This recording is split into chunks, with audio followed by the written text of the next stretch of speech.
وبركاته.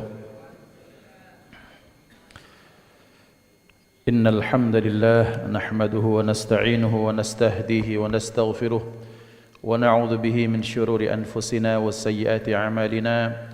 من يهده الله فلا مضل له ومن يضلل فلا هادي له.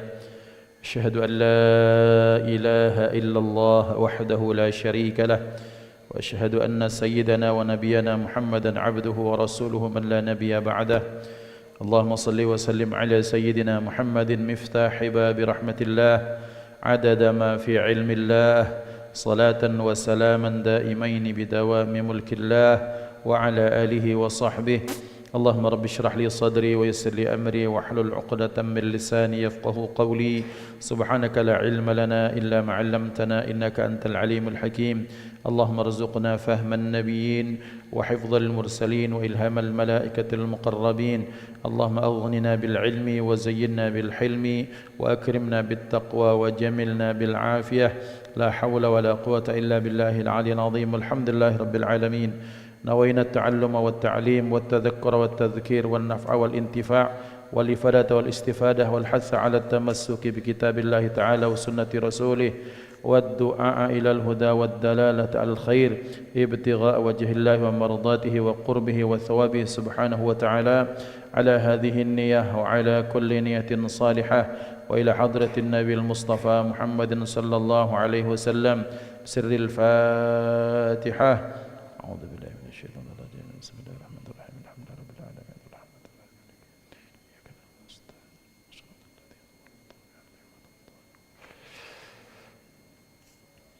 Alhamdulillah, hadratal muhtaramin yang saya ta'zimi, para alim, para ulama, imam masjid, para hafizul Quran, para ustaz dan ustazah yang saya ta'zimi, Bapak Ketua Masjid Baitur Rahman Bang Raya beserta jajaran pengurus, para ayah bunda, para jamaah, para sepuh bini sepuh, para ikhwah dimuliakan Allah rahimani wa rahimakumullah. Alhamdulillah, bersyukur kehadiran Allah Subhanahu wa taala dipertemukan kita pada saat yang baik, pada saat-saat di mana saat itu didoakan Rasulullah sallallahu alaihi wasallam, Allahumma barik li ummati fi bukuriha, ya Allah berikan keberkahan untuk umatku di waktu paginya. Maka mudah-mudahan kita semua yang hadir masuk dalam cakupan doa ini. Amin Allahumma amin. Salawat dan salam terlimpah ruah kepada hadratur Rasul baginda Sayyiduna wa Nabiyuna Muhammad sallallahu alaihi wa alihi wa sahbihi wasallam beserta keluarga, sahabat, pengikut sekalian. Amin Allahumma amin. Bapak Ibu dimuliakan Allah Subhanahu wa taala, fa insyaallah pada pagi hari ini kita akan membahas karakter-karakter atau sifat-sifat yang telah dicontohkan oleh orang-orang salihin terdahulu yang kita kenal dengan istilah aslafun as-salihun, supaya kita mendapatkan kebaikan, mendapatkan insight, pencerahan dari peri kehidupan mereka, yang karena sesungguhnya mereka merupakan pewaris baginda Nabi Muhammad sallallahu alaihi wa alihi wa sahbihi wasallam. Karena penting bagi kita bahwa kadang-kadang orang berfikir seperti ini, kalau kita diceritakan tentang hadratur Rasul, maka kita akan mengatakan pantas beliau begitu karena beliau Nabi dan Rasul. Maka Allah Subhanahu wa taala sengaja memberikan kepada kita contoh-contoh dari orang yang bukan Nabi, bukan pula Rasul, supaya ini menjadi bagian dari penyemangat kita bahwa ternyata kebaikan itu bisa kita contoh selama kita punya niatan yang tulus lillahi ta'ala. Bismillahirrahmanirrahim. Qala al-muallif rahimahullahu ta'ala wa nafa'ana bi'ulumihi fid darain amin. Wa min akhlaqihim radhiyallahu ta'ala anhum, dan termasuklah akhlak para aulia, para salihin, orang-orang terdahulu yang diridai Allah, mujanabatuhum lil umuri allati fiha raihatu takabburin 'alal ikhwan ka'adami huduri janaizi atfalihim aw khadamihim aw ariqaihim. Salah satu dari akhlak orang-orang saleh, aslafunas salihun, para pendahulu kita yang saleh, baik itu mungkin kakek kita, guru kita, wabil khusus orang-orang terdahulu dari golongan aulia, mereka menjauhi perkara-perkara yang di situ ada aroma takabur atau kesombongan. Mereka menjauhi perkara-perkara yang di situ ada aroma kesombongan. Sombong terhadap siapa? Sombong terhadap saudara mereka, satu akidah, satu Islam. Seperti apa? Ka'adami huduri janaizi atfalihim, seperti tak hadir ketika ada jenazah bayi-bayi saudara mereka. Maksudnya ketika dimakamkan, pengurusan jenazah bayi kadang-kadang memang diremehkan oleh sebagian orang dengan bilang cuma bayi saja. Au khadamihim, atau yang meninggal itu adalah pembantu mereka. Au ariqaihim, atau budak-budak mereka. Ini konteksnya zaman dulu. Wa adami iyadatihim idza maridu, dan ketiadaan mengunjungi mereka manakala saudara mereka sakit. Terutama siapa? Terutama para fuqara, orang-orang fakir. Wa dzalika li annal fuqaraa ma sadu 'alan nasi fid daraini illa bidzulli wa khafdil janahi. Dikarenakan orang fakir, orang miskin itu tidak memimpin manusia kecuali memimpinnya itu dalam bidang apa? Dalam bidang kefakirannya dan kehinaannya. Thumma inna ahadahum idza hadaral janazata yakunu hazinan nadiman ma farrata fi jambillahi ta'ala. Dan orang-orang terdahulu setelah itu ketika mereka hadir kepada jenazah siapapun, maka mereka akan merasa hazinan. Pertama mereka sedih, kemudian nadiman, kemudian mereka menyesal ala ma farrata fi jambillah, atas kesia-siaan, atas keburukan kehinaan yang mereka lakukan di samping Allah Subhanahu wa taala. Nah, Bapak Ibu, ini muliakan Allah, fa insyaallah kita akan membahas sedikit demi sedikit tentang akhlak aslafunas salihun yang dimaktubkan dalam kitab Tanbihul Mughtarrin yang dikarang Syekhina Al-Imam Abdul Wahhab Asy-Sya'rani. Al-Imam Abdul Wahhab Asy-Sya'rani sengaja mencantumkan akhlak orang-orang saleh terdahulu untuk menjadi pembanding antara kita dan mereka pada aspek kebaikan, bahwa supaya kebaikan yang mereka lakukan kita mempunyai inspirasi, terinspirasi dengan kebaikan mereka. Ada pembanding, kadang-kadang seperti ini. Kadang-kadang kita perlu pembanding supaya menjadi barometer pencapaian kebaikan kita. Kita mempunyai Jadi, ikhwan dimuliakan Allah Subhanahu wa taala, ketika seseorang terdahulu itu kita melihat kebaikan-kebaikan mereka, maka kebaikan itu akan menjadi barometer, sampai di mana kebaikan saya? Tilawah Quran kita sampai di mana? Kemudian sedekah kita sampai di mana? Kemudian sayangnya kita kepada yatim bagaimana? Masya Allah, seperti kemarin di Baitur Rahman Bang Raya diadakan misalnya santunan anak yatim, diberikan bantuan musaadah kepada mereka sekian, 300.000 misalnya per kepala. Masya Allah, ini merupakan hasil kerja bersama antara pengurus, antara jamaah, baiknya kemudian terjalinnya komunikasi yang baik antara semua pihak. Nah, kemudian apa yang kita capai pada aspek kebaikan ini kira-kira kalau dibandingkan dengan yang terdahulu itu bagaimana? Apakah sudah oke? Apakah perlu perbaikan-perbaikan?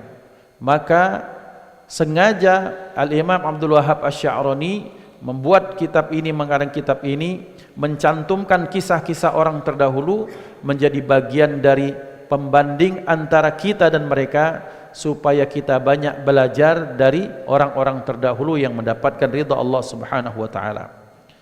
Termasuk akhlak mereka yang mereka dawamkan adalah mereka berusaha sekuat mungkin dan mereka menghindari hal-hal yang di situ ada aroma kesombongan atau takabur. Ada hal yang kadang-kadang kita anggap biasa, tapi ternyata itu dianggap di dalam Islam bagian dari nyerempet di pinggir jurang kesombongan. Misalnya ada fulan bin fulan terdengar inna lillahi wa inna ilaihi raji'un. Siapa yang meninggal? Itu ada orang pinggir kita mana? Itu yang rumahnya nak rubuh. Tidak penting. Bukan rekan bisnis, bukan kolega, datang dia tak menggenapi, kemudian perginya dia tak bikin ganjil, tak akan dicari. Jadi kalau dia meninggal, maka ya tidak perlulah datang. Kalau sempat datang, kalau tidak ya sudah. Atau kemudian ketika yang meninggal itu mungkin anaknya, tidak penting juga, bukan bapaknya, anaknya baik. Mungkin bayinya, cucunya. Kadang-kadang ikhwan dimuliakan Allah, kita melihat penting atau tidaknya kita mendatangi atau melayat seseorang, kadang-kadang dia ini siapa atau jabatannya apa. Padahal orang-orang zaman dahulu, kalau yang penting itu yang meninggal manusia, ya mereka datang selama itu memungkinkan. Maka apakah itu yang meninggal hamba sahayanya mereka, ataukah pembantunya mereka, ataukah mungkin anak-anak kecil mereka, tetap mereka sambangi. Pun kadang-kadang ada yang menganggap, wah ini anak kecil saja, paling pengurusannya sekian-sekian, habis itu selesai. Maka ikhwan dimuliakan Allah, itu orang-orang terdahulu tak seperti itu. Mereka kalau siapapun yang meninggal, inna lillahi wa inna ilaihi raji'un, telah meninggal dunia fulan bin fulan, maka dia berusaha untuk datang. Nah ini supaya apa? Supaya mereka terselamatkan dari aroma takabur atau kesombongan. Kemudian mereka berupaya menjauhkan diri, tak hadir ketika saudaranya sakit, wabil khusus fuqara mereka. Jadi berupaya bahwa siapapun yang sakit, menbaso kita tenamo dia manusia, tenamo dia muslim, ya didatangi. Bahkan yang penting dia manusia, ya didatangi. Mau muslimkah, non muslimkah, dia datangi. Karena kenapa? Kalau muslim dia lihat untuk memberikan semangat, pun ketika dia belum satu akidah ternyata pun memberikan semangat sebagai bagian dari kemanusiaan. Maka ikhwan yang dimuliakan Allah Subhanahu wa taala. Mengapa? Salah satu trik dakwah yang kadang-kadang kita banyak lupa adalah kita mengunjungi orang sakit. Dikatakan para ulama, al-maradu syibhul maut, bahwa sakit itu sudah nyerempet, sudah seperti miniaturnya kematian. Orang kalau sudah sakit, sudah tak ada selera untuk makan, tak ada selera untuk minum, kemudian apalagi yang parah, maka sudah tak bisa menggerakkan anggota tubuh. Maka berarti ketika dia didatangi oleh saudara-saudaranya, maka kedatangan itu sekedar datang, diam, cuma tatap wajahnya, tatap mukanya, tatap matanya, kemudian ngangguk sedikit, itu berarti. Bayangkan kita sakit, datang fulan-fulan, oh Masya Allah Pak Haji sembuh, amin, sudah balik. Itu sangat berarti dibandingkan dengan tolong sampaikan salam fulan bin fulan, mudah-mudahan sembuh, panjang dalam WhatsApp. Orang sakit tidak baca WhatsApp. Kalau dia baca WhatsApp berarti belum sakit. Ikhwan, kadang-kadang kadang-kadang ada pula misalnya, aduh tolong guys, ini ayah saya sakit, berarti belum sakit nian. Kalau sakit nian dia akan meninggalkan HP-nya itu. Dia fokus untuk kesembuhan orang tuanya. Kadang-kadang bingung akhir zaman ini. Orang sakit dibikin konten, orang meninggal dibikin konten. Kadang innalillahi, mohon mudah-mudahan husnul khatimah, di belakangnya itu foto mungkin ayah atau bundanya. Terbujur kaku, masih dibuat konten. Yang penting ada backgroundnya. Na'udzubillah, ini penyakit jiwa sudah. Maka ikhwan dimuliakan Allah Subhanahu wa taala, maka orang terdahulu mereka berupaya semaksimal mungkin kalau ada yang sakit, maka berupaya mereka untuk datang. Siapapun dia, muslimkah non muslim. Laki-laki kah perempuan? Ya kalau perempuan yang datangi orang rumahnya. Kemudian selanjutnya pejabat kah rakyat? Wabil khusus orang terdahulu kalau mendengar ada orang-orang ghalban, ada orang-orang yang busata, orang-orang sederhana, orang-orang yang hidup di bawah garis standar hidup kelayakan, itu yang mereka dahulukan. Untuk apa? Untuk membangkitkan ma'nawiyah, membangkitkan semangat, dan supaya mereka terjauhi dari sifat takabur atau sombong.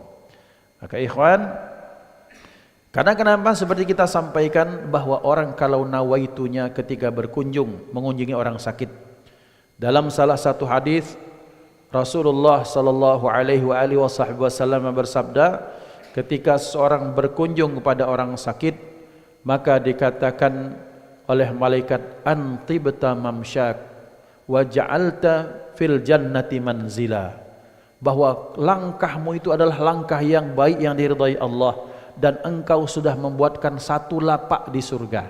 Karena kenapa? Karena orang yang sakit itu luar biasa fadilahnya kalau kita kunjungi. Dalam riwayat yang lain, kalau berkunjung kepada orang sakit, maka itu menjadi apa? Menjadi raudhatun min riyadil jannah, taman dari taman surganya Allah Subhanahu wa taala. Dakwanya lillahi taala. Yang kedua untuk mencontoh sunnah Rasulullah. Yang ketiga berharap bahwa kalau ini orang sakit, mudah-mudahan mungkin yang belum kenal kebaikan atau dia sudah lama absen dari masjid, dengan berkah itu insyaallah mudah-mudahan sembuh, kami tunggu di masjid. Iya. Walaupun ternyata tetap belum hadir di masjid, minimal kita sudah mendakwahinya. Ikhwan yang dimuliakan Allah Ta'ala, Masya Allah penting. Yang keempat, orang kalau sudah mengunjungi orang sakit, itu sangat berarti bagi orang yang sakit. Maka pasti hijab-hijab ketika sakit itu kan sedang dihapuskan Allah Subhanahu Wa Ta'ala. Maka ada salah seorang sahabat ketika sakit itu, dia kemudian bisa berdialog dengan malaikat. Datang malaikat, kemudian ngobrol-ngobrol, kemudian didoakan Rasulullah supaya sembuh, dan sembuhlah dia ketika didoakan Rasulullah. Kemudian dengan kesembuhan itu kemudian dia tak bisa lagi berbicara dengan malaikat. Ini menunjukkan bahwa orang sakit ternyata hijabnya diangkat Allah. Artinya adalah orang yang sakit biasanya kebenciannya hilang, dendamnya hilang, sombongnya hilang, kemudian keangkuhannya hilang, kemudian ujubnya hilang. Maka ketika datang orang, dia akan menghargai sekali kedatangan orang yang mengunjunginya. Maka itu merupakan satu kesempatan bagi kita untuk menghilangkan permusuhan, menghilangkan dendam, menghilangkan suudzon, kemudian menghilangkan miskomunikasi. Yang terjalin adalah ukhuwah. Oh ternyata bapak ini sayang dengan aku. Oh bapak ini ternyata dia ini perhatian. Oh ternyata saya selama ini salah sangka kepada ibu ini. Ternyata sebenarnya dia perhatian sebagai sesama muslim. Nah ini orang-orang terdahulu sangat-sangat menjauhi diri, tak suka mengunjungi orang sakit. Artinya mereka kalau ada yang sakit, mereka akan kunjungi. Kemudian selanjutnya, ketika hadir di pemakaman, maka mereka adalah orang yang betul-betul sedih, bukan sekedar sok-sok sedih, tapi betul-betul sedih. Karena mengapa? Teringatkan hadis Rasulullah sallallahu alaihi wasallam, kafa bil mauti mau'idha, bahwa cukuplah mati itu sebagai mau'idha, sebagai nasihat, pemberi pengingat bagi kita semua. Karena kalau sudah meninggal, maka semuanya sudah tinggal. Oh dulu teman, dulu kemudian kami dulu rekan bisnis, kami ini kami itu, sekarang tinggal cerita. Ya Allah, Fulan bin Fulan sudah mendahului saya, sekarang aku ini ya Allah banyak sekali kekurangan. Maka dia hadir rasa sedih dalam dirinya. Kemudian selanjutnya, walam yakun ahadun minhum yadhkuru syai'an min hadithid dunya fi tariqil janazati. Dan kemudian tidak ada salah seorang di antara mereka ketika mengantarkan jenazah itu cerita tentang dunia. Tak ada. Yang ada la ilaha illallah, sesuai dengan zikir yang biasanya dipakai. Kadang kalau itu kita sebagian kita dengar di Palembang ini, La ilaha illallah al-malikul haqqul mubin Muhammadur Rasulullah sadiqul wa'dil amin. Intinya adalah zikir sebagai bagian dari upaya kita mengiringi fulan bin fulan dengan kalimah thayyibah. Maka orang-orang terdahulu mereka tak menceritakan masalah dunia ketika mengiringi jenazah. Yang ada adalah kesedihan, yang ada adalah doa-doa yang baik. Wala yatakallamu bil mubahi fadlan 'anil madhmum, dan mereka tidak bicara tentang yang mubah apalagi yang tercela. Nah, kata beliau, wa hadzal khuluqu qad sara ghariban fiz zamani fin nas. Dan akhlak ini sekarang ini, padahal beliau ngomong itu tahun 10 Hijriah. Beliau abad ke-10 Hijriah. Sekarang kita abad ke-14 ya. Maka beliau ngomong itu 400 tahun yang lalu dan bilang, dan akhlak ini sekarang ini sudah sangat jarang di antara manusia. Maksudnya kata beliau, bahkan 400 tahun yang lalu pun orang kalau sudah ngantar jenazah kadang-kadang sudah banyak cerita tentang dunia. Nah, kata beliau, orang-orang sebelum kita, para salihin, pada tabi'in, kemudian para sahabat, itu mereka senantiasa mengiringnya dengan kebaikan-kebaikan, mengantarnya dengan kalimat tauhid la ilaha illallah Muhammadur Rasulullah, mengiring mereka dengan istighfar dan kalimat tasbih, tahmid dan zikir yang lain kepada untuk saudaranya yang muslim. Kemudian fa'aktsaruhum la ya'tabiru bihuduril janaizi wa in qaddara annahu hadara sara hakawiyan bal wa rubbama hakal hikayatil mudhikah an 'inda sariri kama syahadta dzalika min syaikhi kama syahadtu dzalika min syaikhin bi imamati sufin. Dan kata beliau, orang terdahulu jauh kata untuk bicara yang mubah apalagi yang haram. Tapi kata beliau, pengarang kitab ini Syekh Abdul Wahab Asy-Sya'rani, sekitar tahun 1000-an Hijriah, maka aku melihat dengan kedua mataku, bahkan ada orang berpakaian sufi tapi ngobrolnya ngobrol dunia, bahkan menceritakan cerita yang lucu-lucu di pemakaman. Ikhwan yang dimuliakan Allah Subhanahu wa taala, itu pernah guru kita Ustadz Ahmad Yurzan Zaldi ketika ada satu pemakaman mengantarkan saudara kami yang dari Papua. Kemudian beliau ketika sedang dalam proses ini ada orang ketawa-ketawa, langsung di tempat itu dibentak oleh beliau. Bisa diam tidak, kata beliau. Bayangkan kalau yang mati ini ibu kalian atau anak kalian, masih kalian bisa ngomong seperti ini? Nah, ikhwan dimuliakan Allah SWT, sekarang ini kurangnya simpati atau empati terhadap penderitaan atau musibah orang lain. Tolong kita ingatkan diri kita, ingatkan keluarga kita. Satu, untuk yang wanita cukup di rumah, itu satu. Karena kenapa? Biasanya kaum Hawa ketika mereka sudah di pemakaman itu akan membawa suasana sedih yang melebihi, yang berlebih-lebih. Karena kenapa? Karena mereka biasanya basisnya kan emosi.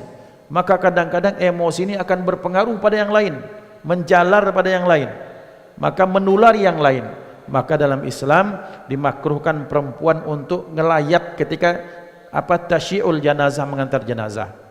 Yang kedua, kita ingatkan, mbok ya tolong bayangkan yang meninggal itu ibu kita. Yang meninggal kita punya anak satu-satunya, terus anak kita yang meninggal. Terus ada teman yang ketawa, kira-kira apa? Walaupun yang diobrolkan bukan tentang anak kita, pasti kita akan marah, memendam itu dalam hati. Nah, berarti kalau kita dalam posisi itu tak mau ada orang ketawa, orang bersenda gurau, kemudian orang bercanda, cerita dengan suara yang keras, kemudian ngomong seolah tak ada rasa empati kepada musibah kita, bayangkan seperti itulah orang tak mau ketika mereka mendapatkan musibah, terus kita ketawa-ketawa atau ngobrol-ngobrol yang di luar dengan konteks kematian ini.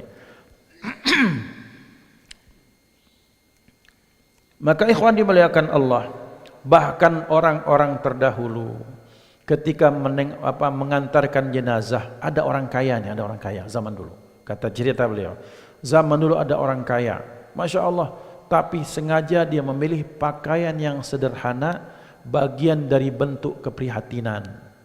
Karena Ini dikiaskan ya ikhwan untuk mengharap rahmat Allah Subhanahu wa taala. Jadi salah satu adab atau sunnah dalam salat istisqa itu apa? Salat istisqa, salat minta hujan. Salah satu sunnahnya adalah ketika kita hadir salat istisqa, maka kita dianjurkan memakai pakaian yang sederhana yang tak mewah. Jadi misalnya batu rubi Burma Pak Ketua Masjid itu simpan dulu. Mungkin ada batu bacaan kristal simpan dulu.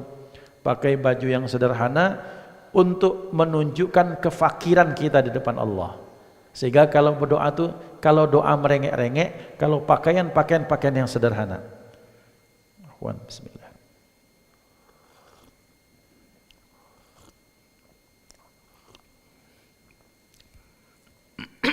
Alhamdulillah. Maka ikhwan dimuliakan Allah, ini mengambil satu riwayat dari Rasulullah sallallahu alaihi wasallam. Beliau bersabda, "Wa man aradal akhirata tarakat dunya." Maka para ulama mengambil dari hadis ini, "Wa man aradal akhirata tarakat dunya." Barang siapa yang menginginkan akhirat, niscaya ia meninggalkan dunia. Maka para ulama hadis mentafsirkan, menjelaskan, mensyarahkan hadis ini, salah satu maknanya adalah dalam konteks kematian, maka kita tak memakai pakaian yang berlebihan. Datang ke tasyi'ul janazah, pakaiannya seperti pakaian mau konser, misalnya kan enggak seperti itu. Bahwa ini bagian dari berkabung. Nah, Ustadz, kemudian bagaimana hukum pakai pakaian hitam? Apakah boleh? Ya silahkan, warna apa saja. Karena bagian dari pakaian itu, kemudian apakah tasyabuh? Ya enggak juga. Enggak sesependek yang kita bilang, oh kalau pakai baju hitam kemudian mengikuti orang-orang di luar, enggak seperti itu juga. Intinya baju warna apa saja, yang penting itu tak menunjukkan kemewahan, karena orang kalau ingin menunjukkan kemewahan itu amat sangat dibenci dalam Islam, apalagi wabil khusus yang itu berkaitan tentang kematian seseorang.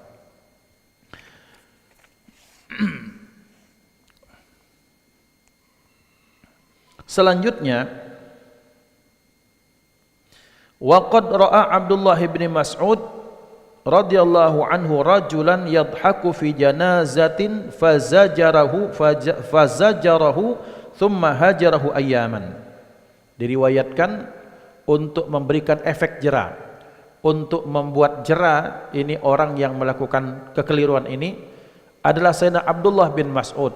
Artinya kalau orang tersebut pada zaman Sayyidina Abdullah bin Mas'ud, berarti ini orang adalah tabi'in atau murid-murid atau orang-orang awam di sekitar beliau zaman itu.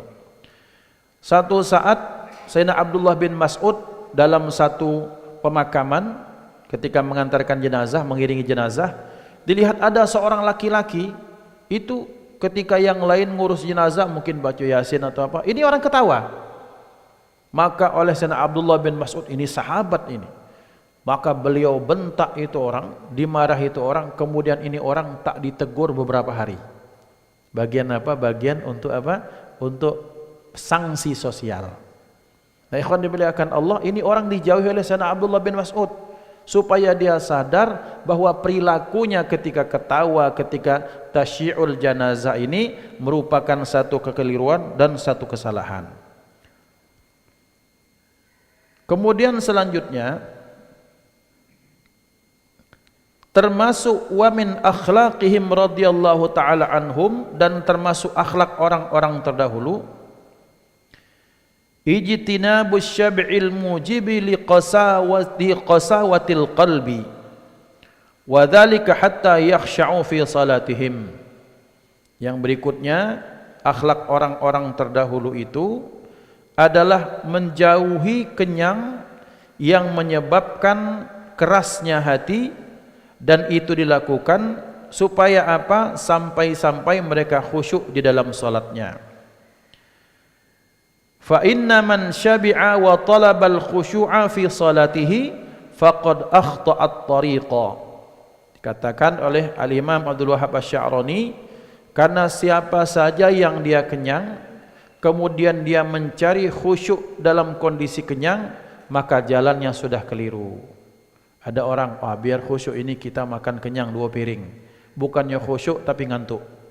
Maka ada seorang ulama mengajarkan kepada kita, aku mencari, menuntut beberapa hal dalam beberapa kondisi. Ternyata salah. Pertama kata beliau, aku cari hidup yang enak, itu tak fikir ternyata dalam apa? Dalam kondisi banyaknya harta. Oh bukan. Ternyata kondisi santai itu justru ketika sedikitnya harta. Tak harus mikir banyak-banyak, tak harus kemudian harus mengamankan aset segala macam, tercurah pikiran. Wah katanya, ternyata dikit harta tu aman. Ada mobil 10 bulan September lah nak dibayar pajak. Kemudian ada mobil rumah sekian nak dibayar PBB-nya, nak dibayar listrik. Rumah cuma sikok, alhamdulillah cuma sikok, tak harus 3. Nah kata beliau lebih santai. Kemudian kata beliau, aku nyari makan lemak, makan enak itu, kupikir itu makanan yang mahal, ternyata tidak. Mencari kenikmatan, kelezatan itu ada pada badan yang sehat. Badan yang sehat kalau nak makan mogolah sambal 3, sambal caluk, pekasam, laju. Tapi kalau orang-orang yang mungkin lagi pahit liur, lagi tak lemak awak, nak disuapi apa be, dia tetap akan menolak. Oh ternyata banyak orang yang salah kaprah. Dikira ternyata makan kelezatan itu ada pada makanan yang ini, ada pada baju yang mahal. Bukan. Kelezatan itu ketika Allah berikan kita kesehatan, maka yang kita makan itu, apalagi ditambah dengan lapar, itu semakin nikmat. Dan kata beliau, aku pikir dulu nuntut ilmu itu dalam kondisi perut yang kenyang. Ternyata salah. Ternyata nuntut ilmu itu ketika perut dalam kondisi kosong. Lihat sekarang kan perut kosong kalau ini khusyuk kalau kan. Coba kalau makan dulu, wah sudah makan kadang-kadang balik, assalamualaikum. SMA sudah makan, assalamualaikum. Atau SMP sudah makan, pulang. Atau dia ngomong SMA Muhammadiyah, sudah makan assalamualaikum, mudah-mudahan diundang lagi ya. Ini orang-orang yang kalau perutnya kenyang, tapi kalau lagi lapar, lagi kosong, solatnya khusyuk, dia buat 1 surat juz amma tadi laju misalnya kan. Coba kalau makan senampan bertiga baik misalnya, kemudian teloknya 4 dihabisi dia dewek, ini Allah kepanjang suratnya Ustaz. Oh dah kapan selesainya? Ngapa berat mato, vitamin lah ke mato. Maka kata beliau, berarti orang yang mencari khusyuk di dalam solat dalam kondisi kenyang, dia sudah keliru jalannya. Maka zaman dulu, maka banyak para orang-orang terdahulu mereka kemudian mengikuti Rasulullah dengan cara memperbanyak puasa sunnah, atau ketika makan mereka menjedikitkan makan supaya hadir kekhusyuan dalam diri mereka. Wa qad kana Rasulullah sallallahu alaihi wasallam yatwil ayyama wal layaliya wa yashuddu ala batnihi asy-syarifi al-hajara min al-ju'. Wa kana sallallahu alaihi wasallam idza shalla yusma'u li jawfihi azizun fi salati ka azizil mirjali 'ala an-nari. Adalah Nabi Muhammad sallallahu alaihi wasallam. Beliau itu melewati hari dan malam, dan beliau itu mengikatkan di atas perut beliau yang mulia itu batu karena saking laparnya beliau. Dan kadang-kadang kata sahabat, ketika beliau solat terdengar apa? Terdengar seperti bunyi mendesis air yang dimasak melodok. Ngapa? Karena banyaknya angin dalam perut beliau, karena lapar. Nah, itu baginda Nabi Muhammad sallallahu alaihi wasallam. Maka ikhwan dimuliakan Allah, maka ini dikatakan para ulama, orang yang mencari khusyuk, maka carilah itu dalam kondisi perut lagi kosong. Wa kana Ibnu Abbasin, dan adalah Sayyidina Abdullah bin Abbas radhiyallahu anhuma yaqul, ia menyatakan, raq'atani ma'a tafakkurin wa tadabburin khairun min qiyami lailatin kamilatin. Beliau menyatakan 2 rakaat dengan tafakkur dan tadabbur, apa yang dibaca berupa Al-Quran, itu lebih baik daripada qiyam lailah, lebih baik daripada bangun malam 1 malam penuh.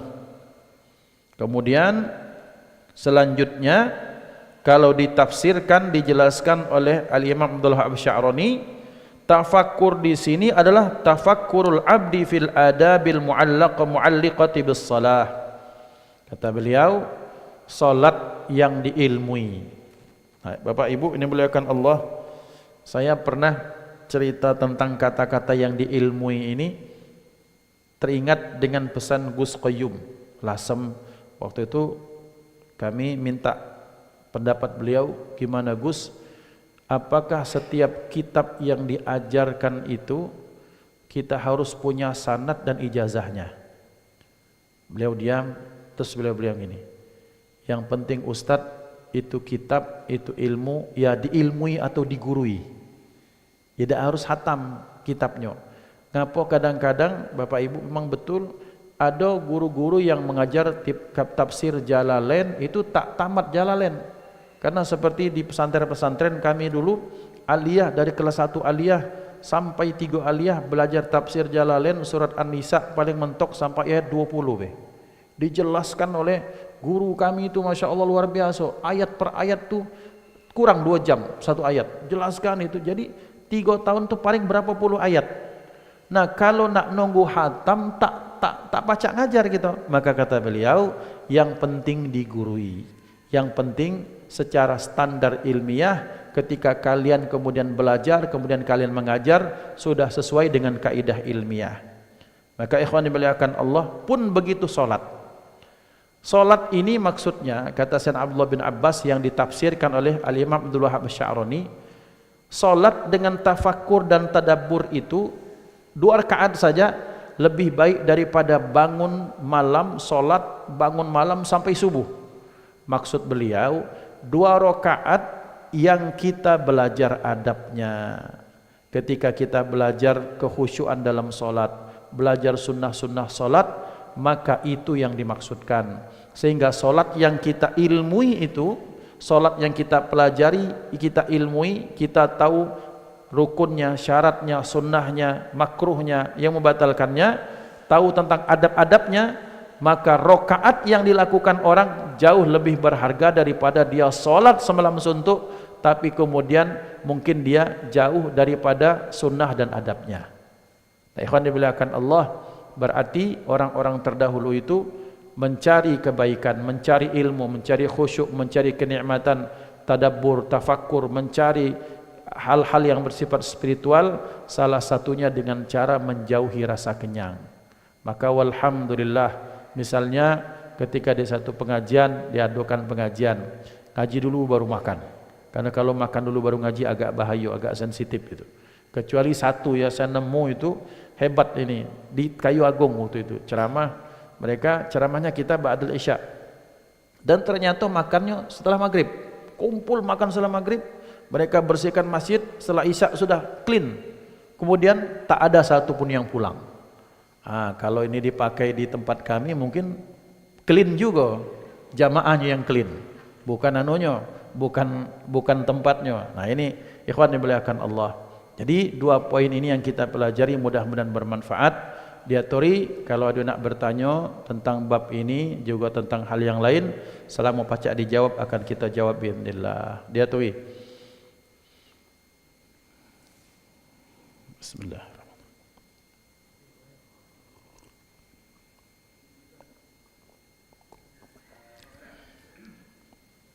Dia terima. Waalaikumsalam warahmatullahi wabarakatuh.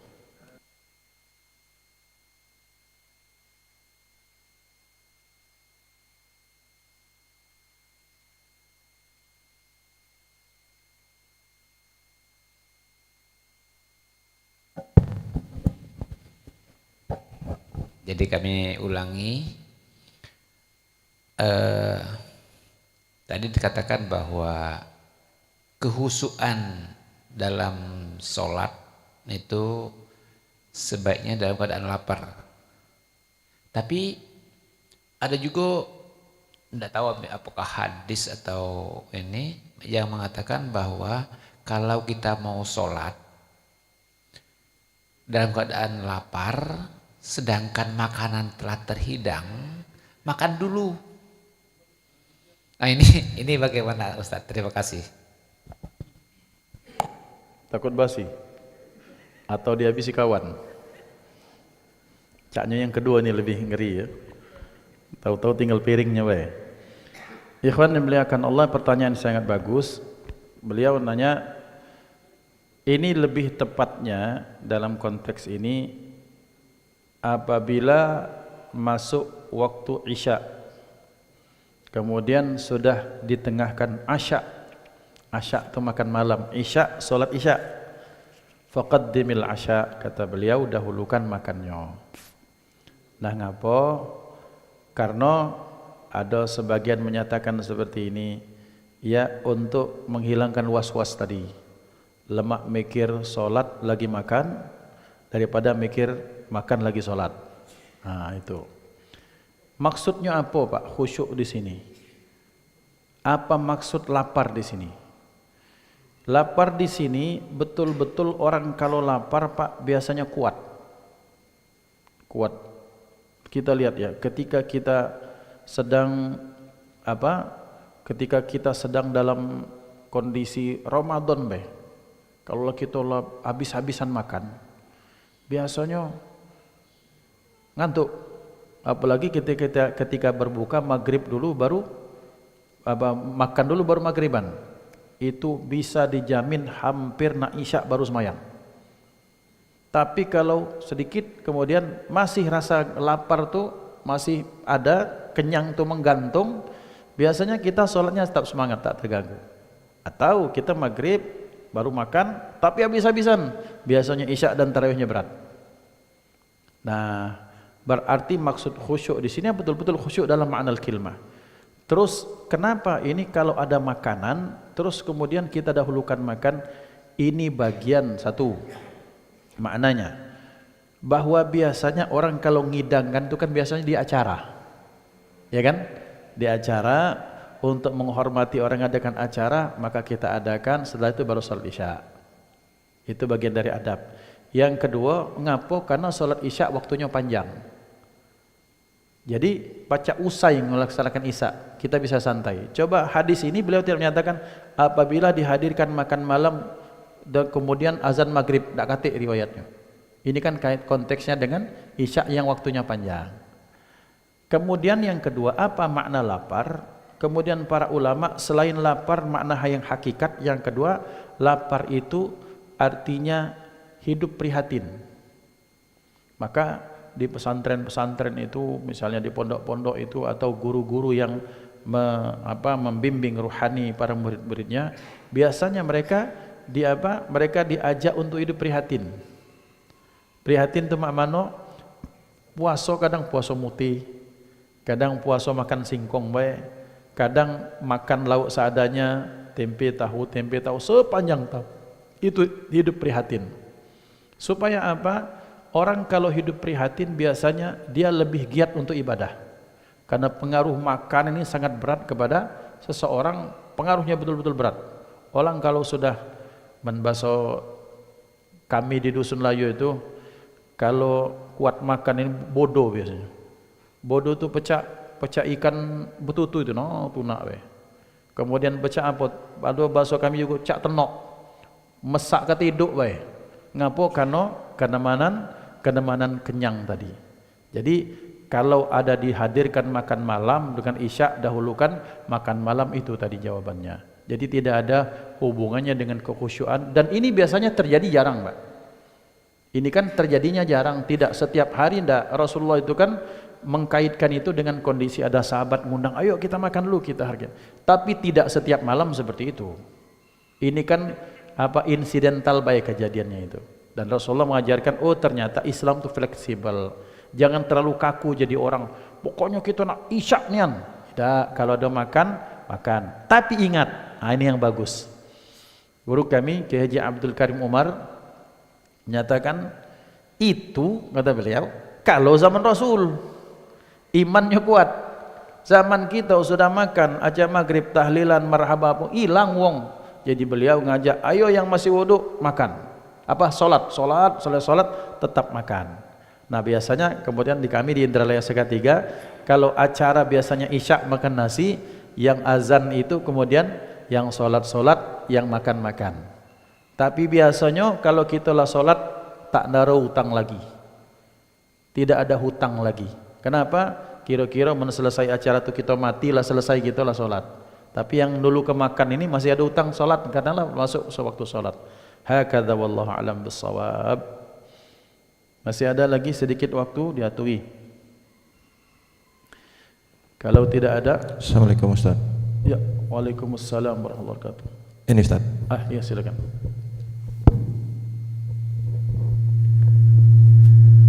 Agak Mau tanya Ustaz, kalau sekarang ini kan tentang kemajuan teknologi, orang kadang-kadang mau mengunjungi orang sakit itu karena ada keterbatasan waktu, ada keterbatasan jarak, atau bahkan biasanya malah walaupun satu kota masih ada kesempatan pun mereka lebih mengutamakan melakukan video call untuk menggantikan kunjungan ke ke orang yang sedang sakit. Itu gimana Ustadz menurut syariatnya? Mohon nasihatnya. Ma la yudraku kulluh la yutraku kulluh. Kebaikan yang tak bisa dikerjakan semuanya, jangan ditinggalkan semuanya. Tak bisa hadir secara fisik, video call. Tak baca video call, berkirim salam. Tak berkirim salam, doakan dalam solat, kemudian dalam majlis atau apa, itu sudah kebaikan. Tapi tetap bahwa rotan tak baca diganti dengan akar. Orang hadir secara fisik 1 menit saja tetap beda dengan orang video call 1 jam. Karena kedekatan fisik itu dengan kita menyentuh itu beda. Energi kita sampai kepada dia. Kemudian senyum kita itu bisa menenangkan. Kemudian selanjutnya misalnya kemudian kita menggenggam tangannya, itu menjadi satu hal yang luar biasa. Tapi seperti yang disampaikan dalam kaidah yang sering kita bahas, bahwa kalau tak bisa, gitu sudah berupaya, kemudian tak bisa, jauhnya jarak misalnya dari Jawa atau bahkan kota tapi macet atau apa misalnya, sementara kita harus melakukan apa, maka minimal dengan hal-hal yang bisa mewakili itu, walaupun tak secara utuh, tetap bisa dilakukan. Tapi afdaliyahnya seperti ini. Dalam Islam itu kan ada urutan-urutan nih. Salat tuh kalau baca berdiri, kalau bisa berdiri diri, kalau nggak bisa diri ya duduk. Artinya ada urutan-urutan, ada pilihan. Menunjukkan Islam itu agama yang fleksibel. What if lah ya. Jadi kalau terjadi kondisi ini, maka solusinya ini. Maka dalam Islam kalau kita ternyata tak bisa hadir dengan kondisi darurat atau apa, maka kita wakilkan video call. Atau kalau ada sebagian orang tuh kalau tak bisa hadir karena sangat penting mendesak misalnya, dia wakilkan tuh anaknya tuh. Ini wakil dari Bapak, mohon maaf Bapak tak baca dan hadir. Nah, itu mewakilkan. Atau kalau nggak bisa ternyata dengan video call itu sudah khair, menunjukkan perhatian. Bahwa ikhwan dimuliakan Allah, perhatian itu yang tulus tetap akan menembus ke hati. Apa yang keluar dari hati akan masuk sampai ke hati. Jadi kalau kita video call misalnya atau telepon atau berkirim salam atau doa, itu pun sudah merupakan satu kebaikan. Walaupun afdalnya adalah kita tetap hadir secara fisik. Seperti itu. Wallahu a'lam bissawab. أعوذ بالله من الشيطان الرجيم بسم الله الرحمن الرحيم الحمد لله رب العالمين اللهم صل على سيدنا محمد وعلى آله وأصحابه أجمعين اللهم اجعل جمعنا هذا جمعا مرحوما وتفرقنا من بعده تفرقا معصوما ولا تجعل فينا ولا منا ولا معنا شقيا ولا محروما اللهم اهدنا بهداك واجعلنا ممن يسارع في رضاك ولا تولنا وليا سواك ولا تجعل خلف أمرك وعصاك وحسبنا الله ونعم الوكيل اللهم اجعلنا وأهلنا وأولادنا وذريتنا وتلاميذنا من أهل التقوى وأهل العلم وأهل الخير والعمل ولا تجعلنا وإياهم من أهل الشر والجهل والضير والكسل ربنا آتنا في الدنيا حسنة في الآخرة حسنة وقنا عذاب النار وصلى الله على سيدنا محمد وعلى آله وصحبه وسلم الحمد لله رب العالمين تقبل الله منكم منا ومنكم تقبل يا كريم ثم السلام عليكم ورحمة الله وبركاته.